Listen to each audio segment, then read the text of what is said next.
Atmosphere, the latest bestseller from Taylor Jenkins Reid, is a layered and emotionally evocative novel that explores the weight of memory, the illusion of control, and the shifting dynamics of love under pressure.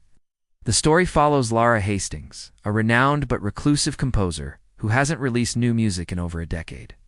Once dubbed the Queen of Cinematic Soundscapes, Laura now lives in isolation on the windswept coast of Northern California.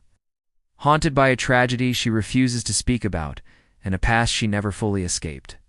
But when a young documentary filmmaker named Micah Avery arrives, asking to chronicle her return to music, the tightly controlled atmosphere of Laura's world begins to unravel. At first, Laura resists. She's not interested in reliving her glory days or explaining her silence. But Micah, earnest and persistent, isn't just there for a career opportunity. She has a personal reason for seeking Laura out. Slowly, a complicated relationship begins to form between the two women. One that blurs the lines between admiration, resentment, and longing. As Micah digs deeper into Laura's past, she uncovers the story of what really happened during the summer of 2011, the last time Laura created anything. That summer was marked by brilliance and breakdown. Laura had just completed the score for a blockbuster film and was working with her longtime muse and partner, Simon Bell, a director known for his volatile genius. Their romantic relationship had dissolved years earlier, but their artistic connection endured fiery, electric, and often destructive.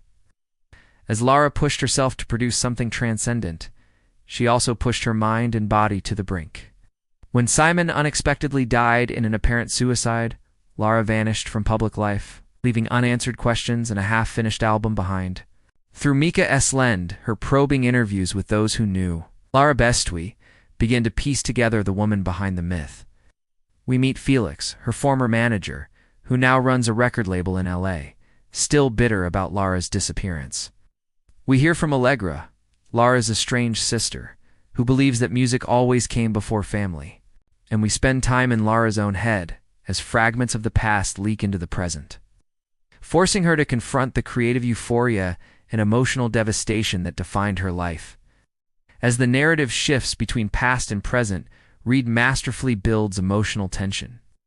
Laura begins composing again, reluctantly at first, but then with the same fervor that once consumed her.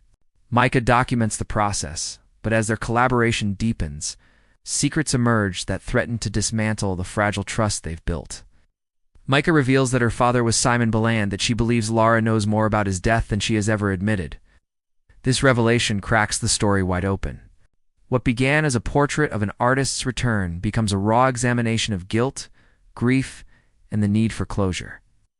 In the emotional climax, Laura performs her new composition live for the first time in 12 years.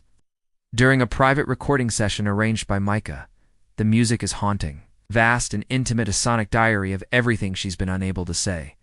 As the last note fades, Laura finally confesses what she has carried for so long. Simon didn't take his own life. He overdosed while they were working together, and she delayed calling for help, believing it would be better for him to go out as a legend than be remembered for his demons. It's a truth that nearly destroys Herb, but it also sets her free. In the aftermath, Micah walks away from the project, unsure of how to reconcile the woman she admired with the one she discovered. Laura, meanwhile, continues composing, not for acclaim, not for absolution, but because it's who she is. For the first time in years, she feels grounded, present. She understands now that music isn't just something she creates, it's the only place she ever truly belonged. At its core, Atmosphere is about the cost of ambition, the fragility of legacy, and the complicated ways in which art can both save and destroy us. Taylor Jenkins Reid crafts characters who are deeply flawed, achingly human, and unforgettable. The novel explores the blurred lines between muse and maker, parent and child, fame and isolation. It questions what we owe to those we've lost in, what we're willing to sacrifice to be remembered.